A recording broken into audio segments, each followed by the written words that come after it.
उत्तर प्रदेश में खड़ाव पहुंच गई है तो राम जी भी पहुंचेंगे। अब राहुल गांधी जी एक यात्रा पे निकले हैं, कुछ कपड़े पहन लिए तो कोई उनको भगवान राम के साथ उनकी तुलना कर रहा है, कोई हनुमान बनना चाहता है। इस प्रकार की बातें करेंगे तो देश की जनता देख ही रही है ना। आप जिस धर्म को मानते नहीं हो उस धर्म से क्यों तुलना कर रहे हो?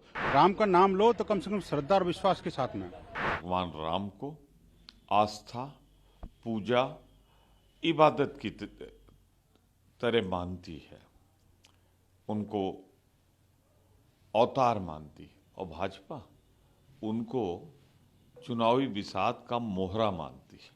बताइए, हम ठुठुर रहे हैं ठंड में, वो टी शर्ट पहने निकल रहे हैं। एक योगी जैसी, जब उन्होंने कही दिया मैं तपस्या में हूँ, तो वो तपस्या कर रहे हैं। अब तपस्या के लिए एक योगी कहीं बैठ गया, किसी गुफा में बैठ गया एक योगी की तपस्या के लिए, तो आप इस बात की बात कह रहे हैं कि वो दूसरी गुफा में तो गए नहीं। आप तो जानते हैं भगवान राम की खड़ाव बहुत दूर तक जाती है, तो कभी कभी खड़ाव लेकर भी चलना पड़ता है। हमेशा भगवान राम नहीं पहुंच पाते हैं तो खड़ाव लेकर चलना पड़ता है। तो भरत उनकी खड़ाव लेकर चलते हैं, तो खड़ाव लेकर हम उत्तर प्रदेश में चले हैं। उत्तर प्रदेश में खड़ाव पहुंच गई है तो राम जी भी पहुंचेंगे, ये हमारा विश्वास है। सलमान खुर्शीद मुस्लिम है, उन्हें तो हिंदू देवी देवताओं से कोई मतलब नहीं है, और वह जानते हैं कि वह अगर अपने वाले से, अपने धर्म के किसी व्यक्ति से तुलना करेंगे तो वह भी सर तन के जुदा के हैसियत में पहुंच जाएंगे। सलमान खुर्शीद राहुल गांधी को खुश करने के लिए हिंदू धर्म का मजाक उड़ा रहे हैं। अगर उनको किसी बड़े व्यक्ति से तुलना करें, अपने धर्म से करें। आप जिस धर्म को मानते नहीं हो उस धर्म से क्यों तुलना कर रहे हो? लेकिन वह भी जानते हैं कि सर तन से जुदा के लिस्ट में वह शामिल हो जाएंगे, और इसीलिए वह हमारे ईश्वर से वह तुलना कर रहे हैं। बात अभी हिंदुत्व पर आ रही है, जिसको हिंदुत्व को इन्होंने बदनाम किया, आज राम का नाम लेने लगे। चलो, देर आए दुरुस्त आए, लेकिन कम से कम कुबुद्धि पूर्वक नहीं लेना चाहिए। राम का नाम लो तो कम से कम श्रद्धा और विश्वास के साथ में। किसकी खड़ाओं की बात करो यार, शर्म आनी चाहिए इनको। भगवान राम की खड़ाओं की तुलना रामद्रोही से कर रहे हो आप। ये कांग्रेस का चाल चरित्र चेहरा बेनकाब होता जा रहा है, और मैं तो ये कहूंगा, विनाश काले विपरीत बुद्धि।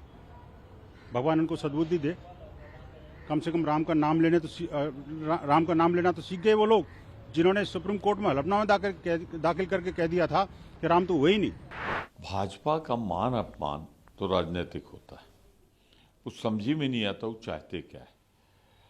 पहले जरा अपने मंत्री से पूछें, जिनका नाम है Shri Jitendra Singh, science and technology के मंत्री हैं। राज्यसभा में मेरे सामने उन्होंने बयान दिया है कि राम सेतु के अस्तित्व के बारे में मैं सुनिश्चित रूप से कुछ नहीं कह सकता। यानी तो भगवान राम के अस्तित्व पे ही सवाल उठा रहे हैं, और कहीं बाहर नहीं, सदन के अंदर। भारतीय जनता पार्टी जिसने भगवान राम को, यही फर्क है कांग्रेस और भाजपा में, कांग्रेस भगवान राम को आस्था, पूजा, इबादत की तरह मानती है, उनको अवतार मानती है। और भाजपा उनको चुनावी बिसात का मोहरा मानती है। बाहर तो भगवान राम का नाम लेते हैं और सदन के अंदर कहते हैं राम सेतु नहीं था, राम सेतु नहीं था। उसके बारे में गारंटी नहीं दे सकते, तो उसका मतलब भगवान राम लंका नहीं गए। और अगर लंका नहीं गए तो उन्होंने तो पूरी रामायण ही चौपट कर दी। अरे माफ़ी मांगो भाजपा वालों, अपने मंत्री को पहले निकालो, बाहर करो, माफ़ी मांगो, फिर बात करो। कांग्रेस पार्टी कब भगवान राम के साथ इस प्रकार का मजाक करना छोड़ेगी? जब हलफनामे की बात हुई थी तो भगवान राम को काल्पनिक बना दिया। राम सेतु की बर्बादी करने के लिए बड़े कदम उठाए गए थे, और राम मंदिर से हाथ धो लिया था कांग्रेस पार्टी ने। अब राहुल गांधी जी एक यात्रा पे निकले हैं, कुछ कपड़े पहन लिए तो कोई उनको भगवान राम के साथ उनकी तुलना कर रहा है, कोई हनुमान बनना चाहता है। इस प्रकार की बातें करेंगे तो देश की जनता देख ही रही है ना कि राजनीति किस प्रकार की कांग्रेस पार्टी करना चाहती है, और भगवान को इसमें क्यों घसीट रही है।